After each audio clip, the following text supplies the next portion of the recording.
Shalom jemaat Tuhan, kita berjumpa lagi dalam renungan harian. Sekarang ada topiknya, ini adalah Sekarang Aku Tahu. Sekarang Aku Tahu.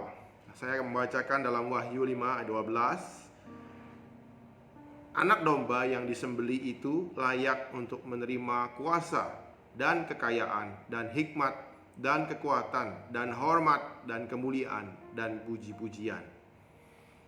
Saudara, ayat di atas berisi pujian yang digemakan begitu agung dan harmonis oleh seluruh isi surga saat anak domba Allah yang telah disembelih itu, yaitu Yesus Kristus, berdiri di tahta Allah. Nah, saudara, bayangkan kalau kita ada di kerumunan itu, di tengah-tengah orang banyak itu memuji Tuhan, menyembah Allah, anak domba itu. Lalu dari kejauhan Anda melihat Bapak Abraham yang juga menyembah Tuhan. Kita datangi Abraham dan kita tanya-tanya dia. Bapak Abraham, permisi tanya, apa yang ada di hati Bapak ketika menyembah Allah tadi? Abraham mungkin menjawab seperti ini.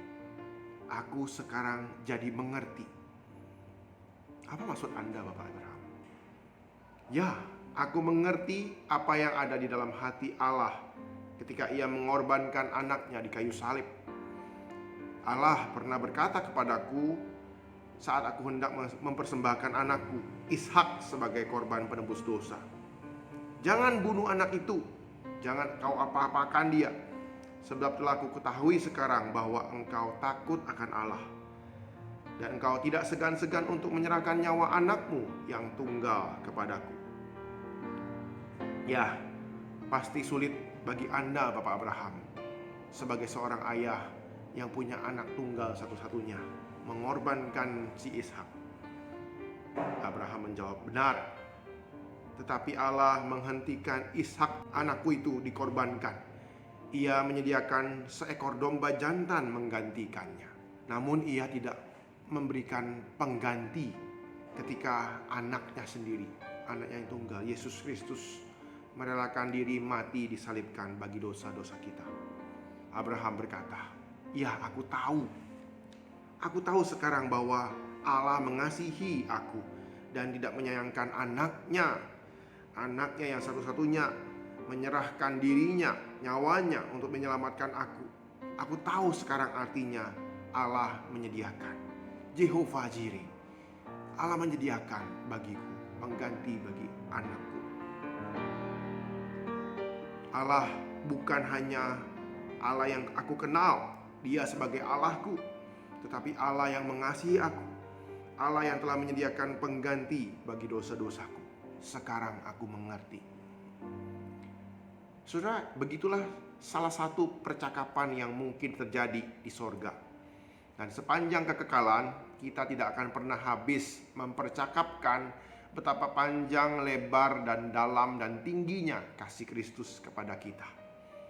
Apalagi seumur hidup kita yang singkat di dunia ini, kita sebenarnya harus terus menikmati dan mensyukuri kasih Allah itu. Persoalan kita adalah kita tahu hanya sebatas teori, sebatas pengetahuan otak. Kita hanya kenal Allah sebagai Allah Abraham, Allahnya Ishak, Allahnya Yakub, Allahnya Daniel, Allahnya Paulus, tetapi bukan Allahku secara pribadi. Nah, saudara, kita perlu menikmati hal itu. Kita perlu mengalami Allah secara pribadi. Rasul Paulus menulis pada Timotius, 2 Timotius 1 ayat 12. Aku tahu kepada siapa aku percaya, dan aku yakin Dia berkuasa memelihara apa yang telah dipercayakannya kepadaku hingga pada hari Tuhan.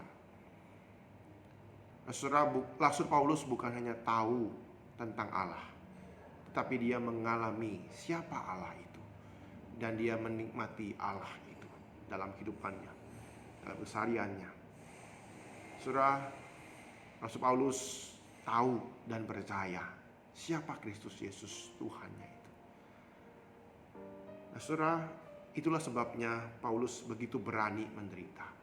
Dan sebagai rasul, dia tidak malu akan penderitaannya, akan pengorbanannya. akan perjuangannya, akan hidupnya. Dia tahu Allahnya, dia kenal Allahnya.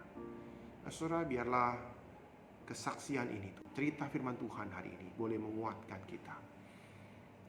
Apakah kita sudah mengetahui tentang Allah yang kita sembah, yang kita percaya? Kiranya Tuhan boleh menolong kita, terus memberikan kita kekuatan, hikmat, dan pengetahuan dan pengalaman bersama-sama dengan Kristus. Amin. Tuhan, kami bersyukur buat kebenaran firman-Mu yang telah kami belajar hari ini. Tuhan, tolong kami boleh mengerti dan mengikuti jejak Abraham, Ishak, Rasul Paulus, Daniel yang telah memahami siapa Allah yang mereka sembah. Tuhan, tolong kami, mampukan kami untuk juga mengenal Engkau secara pribadi dalam kehidupan kami sehari-hari, di dalam pelayanan kami, dalam pekerjaan kami, dalam kehidupan kami berumah tangga, bermasyarakat. Tolong kami Tuhan mengalami Engkau. Terima kasih Tuhan Yesus, inilah doa kami dan permohonan kami. Demi nama-Mu kami ucap syukur dan berdoa. Amin.